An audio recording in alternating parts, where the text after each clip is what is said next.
राहुल का जन्म वैसे तो गांव में हुआ था, मगर शहर में पढ़ने की वजह से वो पूरी तरह से मॉडर्न बन चुका था। शाम के समय राहुल अपनी मोटरसाइकिल लेकर कहीं जाने की तैयारी कर रहा था कि तभी उसकी माँ विमला राहुल से कहती है, अरे राहुल, शाम के समय कहाँ जाने की तैयारी कर रहे हो? माँ तुम तो जानती हो कि मैं शहर में नौकरी करता हूँ। बड़ी मुश्किल से कुछ दिनों की छुट्टी मिली है।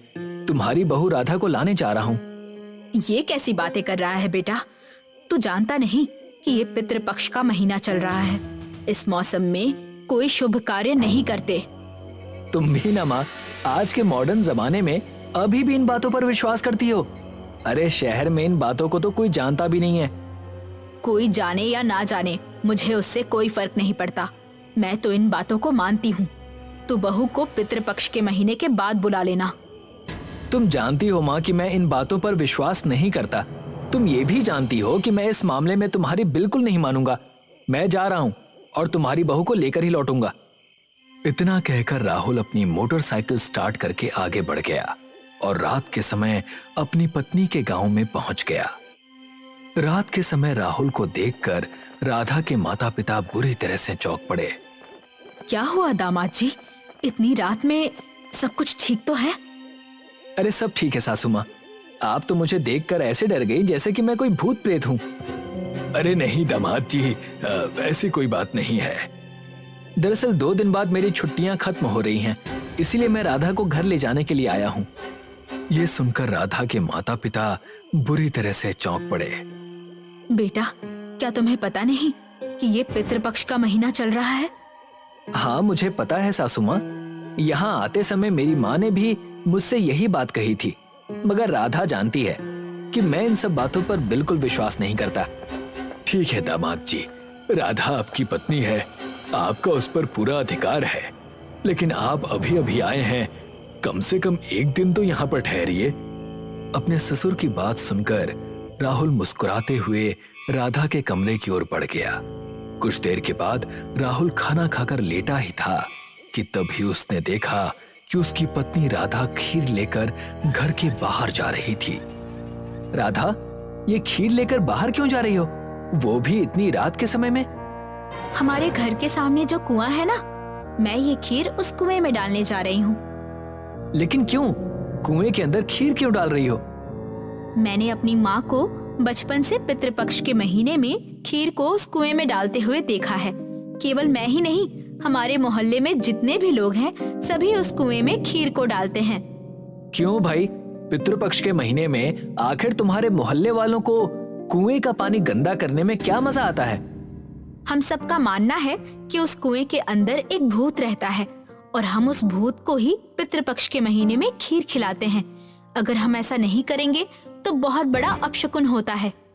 इससे पहले क्या अपशकुन हुआ है? मोहल्ले का एक परिवार पितृपक्ष के महीने में उस कुएं के अंदर खीर डालना भूल गया और अगले दिन वो पूरा परिवार अंधा हो गया। लाओ राधा, तुम्हारे कुएं में रहने वाले भूत को इस बार खीर मैं स्वयं खिलाऊंगा। राहुल ने राधा के हाथ से खीर की प्याली ले ली और हंसते हुए सीधे उस रात के समय में कुएं की ओर चला गया और कुएं के अंदर झांकता हुआ बोला, सॉरी भूत भाई, खीर तो मैं लाया हूं, लेकिन तुम्हारे लिए नहीं, अपने लिए। इतना कहकर राहुल प्याली की सारी खीर खुद पी गया और खाली प्याली कुएं के अंदर फेंकते हुए कहा, तुम्हारी खीर तो यार मैं खा गया। राहुल ने इतना कहा ही था कि तभी एक तेज हवा का झोंका राहुल के शरीर से टकराया। राहुल अचानक बुरी तरह से घबरा गया। अचानक राहुल के कंधे पर पीछे से किसी ने हाथ रखा। राहुल ने जैसे ही पलट कर देखा तो उसके पीछे उसकी पत्नी राधा खड़ी थी। तुमने तो मुझे डरा दिया था। मगर राधा ने राहुल की बात का कोई जवाब नहीं दिया। उसके चेहरे पर गंभीरता देखकर राहुल को बड़ा ही अजीब महसूस होने लगा। क्या हुआ? तुम इस तरह से मुझे घूर क्यों रही हो? अचानक राधा की आंखों की पुतलियां सफेद हो गईं। राधा ने अपनी पूरी ताकत से राहुल को कुएं के अंदर धक्का दे दिया। राहुल चीखता हुआ उस कुएं के अंदर गिर गया। कुएं के अंदर भयानक सन्नाटा देखकर राहुल के दहशत से रोंगटे खड़े होने लगे। तभी राहुल का कंधा पीछे से किसी ने पकड़ लिया। राहुल ने जैसे ही पलट कर देखा तो वो कांपता हुआ बोला, कौन हो तुम? और तुम्हारा चेहरा तो बहुत ही भयानक है। राहुल के पीछे एक काला स्याह व्यक्ति अपनी भयानक सफेद पुतलियों से राहुल को घूर रहा था। तुम्हें बहुत शौक था ना मुझे देखने का, लो जी भर के देख लो।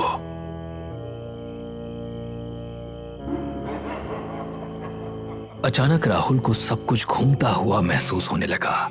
अगले ही पल राहुल ने अपने आप को कुएं के बाहर पाया।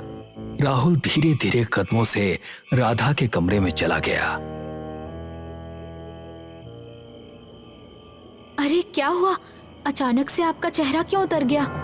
बाहर तो आप मेरा मजाक उड़ा रहे थे। अचानक से मेरा सर भारी होने लगा है राधा, मुझे नींद आ रही है। इतना कहकर राहुल चुपचाप लेट गया। अगले दिन राहुल राधा से कहता है, अपना सामान पैक करो, हम इसी वक्त निकल रहे हैं। तभी वहां पर राधा की मां आकर राहुल से कहती है, दामाद जी, आप शाम को चले जाइएगा। कुछ देर बाद हमारे परिवार के साधु महाराज यहाँ पर आ रहे हैं, उनसे मिलकर चले जाना। राहुल अजीब से अंदाज में अपनी सास को देखते हुए कहता है, बकवास बंद करो, मुझे साधु वाधु में कोई दिलचस्पी नहीं है। मैं राधा को अभी और इसी समय लेकर जा रहा हूं। इतना कहकर राहुल राधा से कहता है, मैं बाहर इंतजार कर रहा हूं, जल्दी से बाहर आ जाओ। राहुल तेज कदमों से घर से बाहर निकल गया। कुछ देर बाद राहुल राधा को लेकर चला गया। राधा के घर से जाते ही राधा के पिता वहां पर आ गए और अपनी पत्नी की ओर देखकर कहते हैं, दामाद जी इतनी जल्दी कैसे चले गए? पता नहीं, मेरे मन में तो अजीब अजीब विचार आ रहे हैं। कल रात तक तो दामाद जी सही थे, पर आज सुबह बहुत ही बदले बदले लगे। तभी उन दोनों के कानों में राहुल की चीख टकराई। चीख सुनकर राधा के माता पिता बुरी तरह से घबरा गए। ये क्या हो रहा है? दामाद जी तो अभी अभी मोटरसाइकिल से राधा को लेकर गए हैं, फिर उनकी चीख की आवाज कैसी? दामाद जी की चीख तो कुएं के अंदर से आ रही है। वो दोनों तुरंत कुएं के पास चले गए। जैसे ही उन दोनों ने कुएं के अंदर झांका तो उन दोनों की आंखें आश्चर्य से फैल गईं। कुएं के अंदर राहुल था। मुझे बाहर निकालो, मुझे बाहर निकालो। चिंता मत कीजिए दामाद जी, मैं अभी रस्सी फेंकता हूं, आप रस्सी पकड़कर बाहर निकल आइएगा। राधा के पिता ने तुरंत कुएं के अंदर रस्सी फेंक दी। राहुल कुएं से बाहर निकलकर बुरी तरह से कांपते हुए अपने सास ससुर की ओर देखकर कहता है, आप नहीं जानते कल रात मेरे साथ क्या हुआ। राधा ने मुझे कुएं के अंदर धक्का दे दिया और उसकी शक्ल बहुत भयानक थी। कुएं के अंदर मुझे एक बहुत ही भयानक आदमी दिखाई दिया। उसके बाद मुझे चक्कर आ गया और अभी होश आया। होश आते ही मैंने चिल्लाना शुरू कर दिया। ये कैसी बातें कर रहे हैं आप दामाद जी? अगर आप कुएं के अंदर थे तो फिर वो कौन था जो कल रात राधा के कमरे में सोया था और अभी अभी राधा को लेकर चला गया? ये सुनकर राहुल की आंखें दहशत से फटी की फटी रह गईं। तभी उन सबके कानों में एक साधु की आवाज टकराई। वो एक प्रेत था जो तुम्हारे दामाद की शक्ल में राधा को लेकर गया। अगर उसे नहीं रोका गया तो वो राधा को जंगल के तालाब में उल्टा गाड़ देगा, क्योंकि उस प्रेत की हद गांव के तालाब तक की है। राधा के माता पिता ने देखा तो सामने वही साधु खड़े थे जिनका वो इंतजार कर रहे थे। आप क्या कहना चाहते हैं साधु महाराज? ये पितृपक्ष का महीना चल रहा है। तुम्हारी बेटी को जो लेकर गया है वो इस कुएं के अंदर रहने वाला भूत है। जरूर उस भूत को किसी ने नाराज किया है। भूत जब नाराज हो जाते हैं तो वो बदला लेने के लिए किसी भी हद तक जा सकते हैं। साधु की बात सुनकर राहुल कांपता हुआ साधु को सारी घटना बताने लगा। हमें तुरंत गांव के तालाब के पास पहुंचना होगा। इधर अचानक दूसरे राहुल ने अपनी मोटरसाइकिल तालाब के पास रोक दी। राधा मोटरसाइकिल से उतरते हुए राहुल से कहती है, क्या हुआ? तुमने बाइक यहाँ क्यों रोक दी? तभी राधा के कानों में साधु की आवाज टकराई। उससे पीछे हट जाओ राधा। वो तुम्हारा पति राहुल नहीं बल्कि एक भूत है। तुम्हारा पति राहुल तो मेरे साथ खड़ा है। राधा ने जैसे ही पलट कर देखा तो वो चौंक गई। राहुल उसके माता पिता के साथ डरा सहमा खड़ा था। राधा तुरंत डर के मारे बेहोश हो गई और राहुल का हमशक्ल जो कि एक भूत था साधु की ओर घूरता हुआ कहता है, मैं इसकी पत्नी को जीवित नहीं छोड़ूंगा। यहां से चला जा जहां से तू आया है। नहीं साधु, बरसों से गांव वाले पितृपक्ष के महीने में मुझे खीर चढ़ाकर कुएं से बाहर नहीं आने देते थे, मगर इस लड़के ने मेरा मजाक उड़ाकर मुझे कुएं से बाहर का रास्ता दिखा दिया है। अब मैं दोबारा कुएं में नहीं जाऊंगा। तभी साधु ने अपनी मटकी जो कि वो हाथ में पकड़े हुए था उसे अचानक खोल दी। अगले ही पल राहुल का हमशक्ल भूत काले धुएं में परिवर्तित होकर मटकी के अंदर समा गया। साधु ने तुरंत मटकी बंद कर दी और राहुल की ओर देखकर कहा, हमें मजाक इंसानों के साथ करना चाहिए बच्चे, भूतों के साथ नहीं। खैर, माना कि मैं समय पर आ गया तो तुम्हारी पत्नी जीवित बच गई, नहीं तो ये तेरी पत्नी को भी मार देता और तेरी माँ को भी, और उसके बाद तुझे भी। कुछ ही देर के बाद राहुल की पत्नी को होश आ गया। राहुल अपनी पत्नी को घर ले आया और उस दिन के बाद उसने मजाक उड़ाना बंद कर दिया।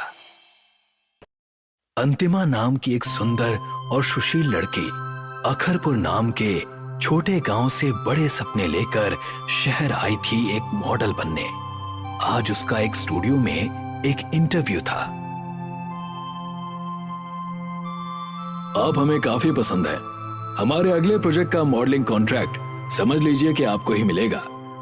क्या सच? आपका बहुत बहुत धन्यवाद सर।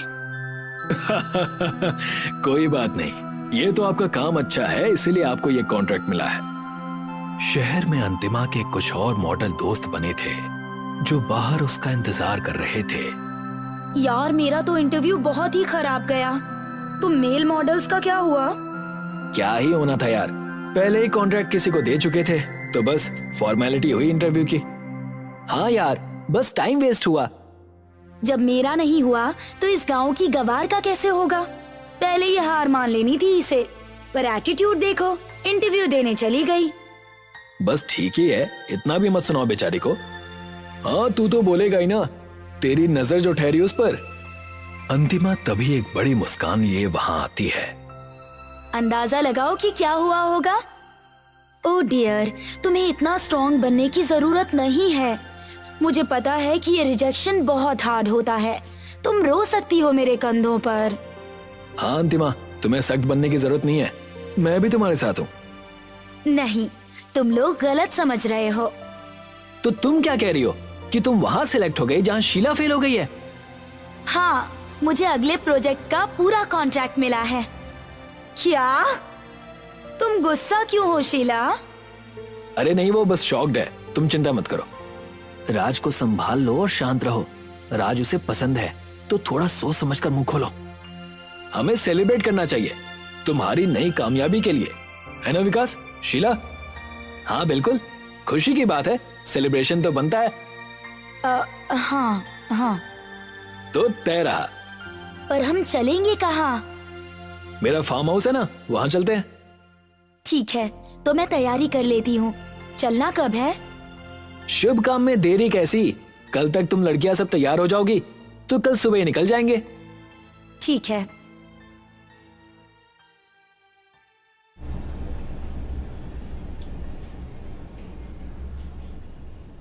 वो सब राज के फार्म हाउस पर पहुंचते हैं और देखते हैं कि घर में जाले ही जाले हैं, मानो कोई पुरानी हवेली हो। तो ये है तुम्हारा फार्म हाउस? एक केयर टेकर ही रख लेते। कितनी गंदगी है, इसे साफ करने में तो छुट्टी खत्म हो जाएगी। सॉरी, हम चारों मिलकर काम करेंगे तो शाम तक हो जाएगा, फिर पूरा हफ्ता आराम करेंगे। हाँ ये सही रहेगा। चलो फिर, देरी कैसी? घर की साफ सफाई करते करते शाम हो जाती है और सब सोने चले जाते हैं। पर विकास, राज और शीला घर के बाहर एक दूसरे से मिलने आते हैं। अगर ये ना होती तो आज वो मॉडलिंग कॉन्ट्रैक्ट मेरा होता और तुम सब इसे यहाँ सेलिब्रेट करने लाए हो, इस गांव की गवार को। शीला, तो थोड़ा सोच कर बोलो जो भी बोलना है। शीला, तुम्हारा गुस्सा मैं समझता हूँ, पर खुद को कंट्रोल करो। मैं अंतिमा को अपने दिल की बात बताने जा रहा हूँ। कोई दिक्कत ना हो इसका ध्यान तुम रखोगी। ठीक है, पता नहीं क्या दिखता है तुम्हें इस गवार में। चलो अब चलते हैं। राज, तुम जाओ और हम दूर से ही तुम्हें सपोर्ट करेंगे। हाँ विकास, मुझे सपोर्ट करना और बताना कि अच्छा जा रहा है कि नहीं, ठीक है? राज अंतिमा के कमरे के बाहर एक गुलदस्ता अपने पीछे छुपाकर खड़ा था। अंतिमा, अंतिमा, मैं राज, क्या मुझे तुम्हारा थोड़ा समय मिल सकता है? अंतिमा आंख मीचते हुए दरवाजा खोलती है। क्या बात है राज, इस समय कैसे आना हुआ? तुम भले ही सोकर उठी हो, लेकिन तुम्हारी सुंदरता का जवाब नहीं है। वो मुझे कुछ जरूरी बात कहनी थी। क्या मैं अंदर आ जाऊं? इस समय? बस 5 मिनट का काम है। ठीक है बाबा, आ जाओ। राज पहले हिचकिचाता है और फिर कहता है, वो अंतिमा, मुझे कहना था कि पहले दिन से ही मैं तुम्हें पसंद करता हूँ, तो क्या ये बुके लेकर तुम मेरी फीलिंग्स को एक्सेप्ट करोगी? हाँ, तुम भी राज। मैं समझती हूँ कि मैं स्वीकार नहीं कर सकती। मुझे माफ करना, मैं पहले ही सगाई कर चुकी हूँ। क्या? और तुमने ये बात अब तक बताई क्यों नहीं हमें? मैं पागलों की तरह इतने दिनों से तुम्हारे आगे पीछे घूम रहा था, क्या यही सुनने के लिए? तभी विकास और शीला कमरे में आ जाते हैं। मैंने तो पहले ही कहा था राज, पर तुम मेरी सुनते कहाँ हो? तुम लोग इस तरह क्यों बात कर रहे हो? और राज, मैं समझती हूँ कि तुम्हें अचानक सुनकर बुरा लगा होगा, पर तुम्हें मुझ पर चिल्लाने का कोई हक नहीं है। अंतिमा सही कह रही है राज, तुम्हें भी पता होना चाहिए था कि ये हो सकता है। आओ अब चलते हैं। और अंतिमा, इस चीज को तुम भूल ही जाना, आखिर हमें तुम्हारे नए काम को सेलिब्रेट जो करना है। विकास सबको वहां से लेकर चला जाता है।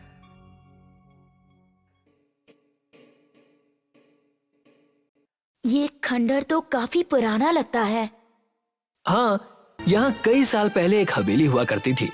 अब यहाँ कोई नहीं आता और लोग इसे भूतिया खंडहर कहते हैं। ओह, मैंने अपने गांव के पास भी खंडर देखा है, पर ये काफी अलग लगता है। राज, तुम इतने शांत क्यों हो? अब भी गुस्सा हो क्या? गुस्सा तो आएगा ही। आखिर मंगनी की बात छुपाकर इसका इस्तेमाल जो किया तुमने आगे बढ़ने के लिए। तुम कुछ भी मत कहो शीला, मैंने राज का इस्तेमाल नहीं किया है। मैंने मेहनत की है अपनी नौकरी के लिए। और राज, मैं तुम्हारी नाराजगी समझती हूँ, पर अब ये नाराजगी छोड़ भी दो। अंतिमा। हाँ राज, बोलो। तुम अब वो मंगनी तोड़ दो। वैसे भी तुम्हें गांव में शादी करके क्या मिलेगा? मेरे पास सब है, अब भी समय है। अपना मन बदल लो अंतिमा। नहीं, ये नहीं हो सकता। और इस तरह लालच देकर तुमने साबित कर दिया कि तुम किसी लड़की के साथ रहने के लायक नहीं हो। एक छोटे से गांव की गवार इतनी बड़ी बड़ी बातें करती है। विकास!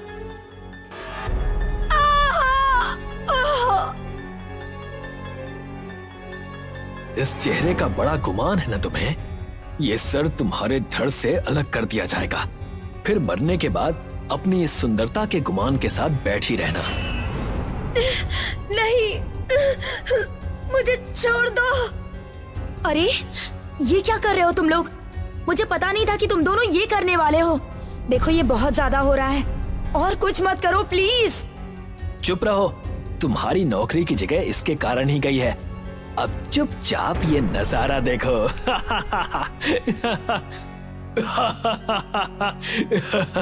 आई बड़ी मुझे ना कहने वाली।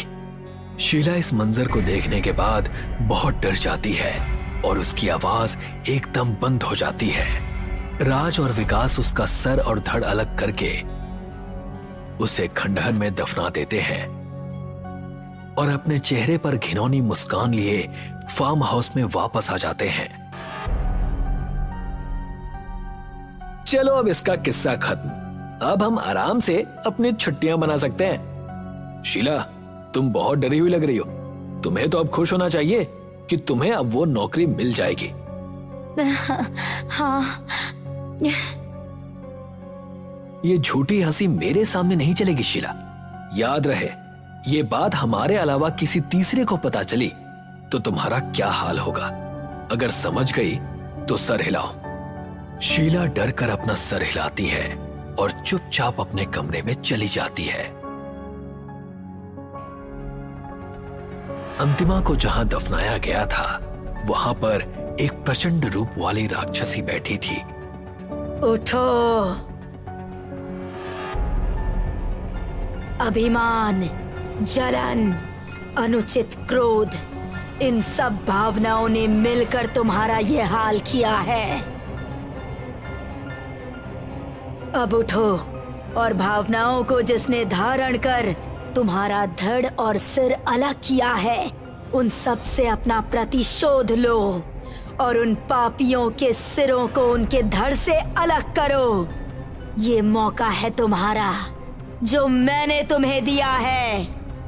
राज, विकास और शीला। अंतिमा राक्षसी की ओर देखती है और वहां से चली जाती है। उस वक्त राज विकास के घर में बैठकर ठहाके लगा रहा था, पर शीला का चेहरा उस घटना की वजह से उतरा हुआ होता है। शीला, अगर तुम पूरे समय ऐसे ही मुंह बनाकर बैठी रहोगी तो फिर ये जश्न किसी काम का नहीं है। राज, थोड़ा समय दो, अपने आप ठीक हो जाएगी। हाँ, बस वो घटना दिमाग से जा नहीं रही है, इस वजह से। ठीक है, जैसा करना है वैसा करो। अरे यार, अब ये लाइट की प्रॉब्लम चालू हो गई, कुछ भी दिख नहीं रहा। रुको, मैं टॉर्च ढूंढता हूँ। ठीक है भाई। ये आवाज कैसी?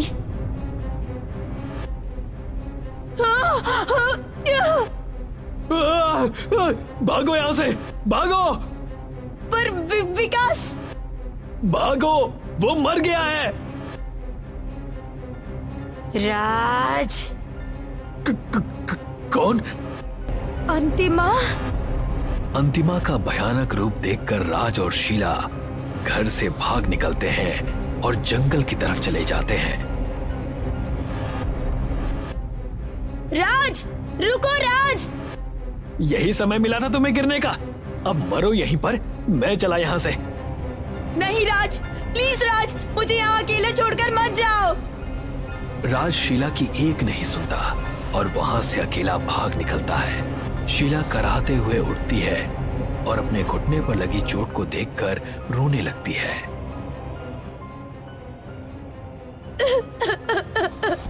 माँ, पापा। हाँ,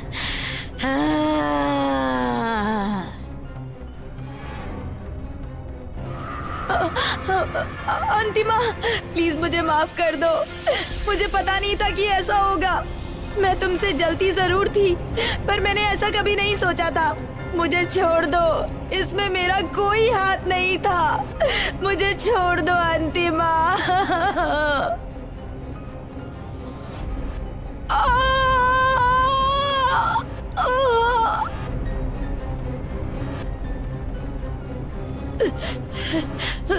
मुझे माफ कर देना अंतिमा। राज थककर एक पेड़ पर हाथ रखकर खड़ा होता है और डर की वजह से उसकी सांसें उसके काबू में नहीं आती हैं। हे भगवान, आज बचा ले बस, मैं पूरी तरह सुधर जाऊंगा। ऐसा पाप फिर कभी नहीं करूंगा। अंतिमा, नहीं, मुझे कुछ मत करो, मुझे छोड़ दो, प्लीज मुझे छोड़ दो। मैं तुम्हारे घर वालों को बहुत पैसे दूंगा, उनका हरदम ध्यान रखूंगा। वो जो उस गांव में रहकर सोच भी नहीं सकते ना, वैसी जिंदगी दूंगा उन्हें। बस मुझे छोड़ दो। तुम जीवन के लायक नहीं, आखिर तक वही घिनौनी सोच। नहीं नहीं, मुझे छोड़ दो, मैं तो तुमसे प्यार करता था। हाँ, ऐसा ही था। तुम मुझे नहीं मार सकती। आखिर मैं तुमसे प्यार करता था अंतिमा। तुमने हाँ कर दी होती तो आज तुम जिंदा होती। अंतिमा राज की बात सुनकर मुस्कुराती है और उसके गले लग जाती है। देखा कितना आसान था, बस इतना ही करना था तुम्हें। अंतिमा अपने रूप में आकर राज को देखती है और राज इसे देखकर और खुश हो जाता है। तुम्हारा रूप भी ठीक हो गया, बिल्कुल बचपन में जो कहानियां सुनी थी उसी तरह। मैं तुम्हारा राजकुमार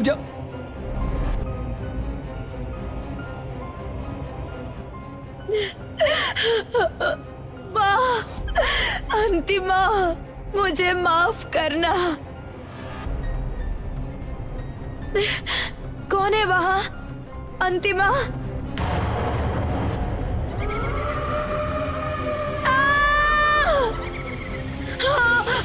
नहीं, तुम कौन हो? अंतिमा?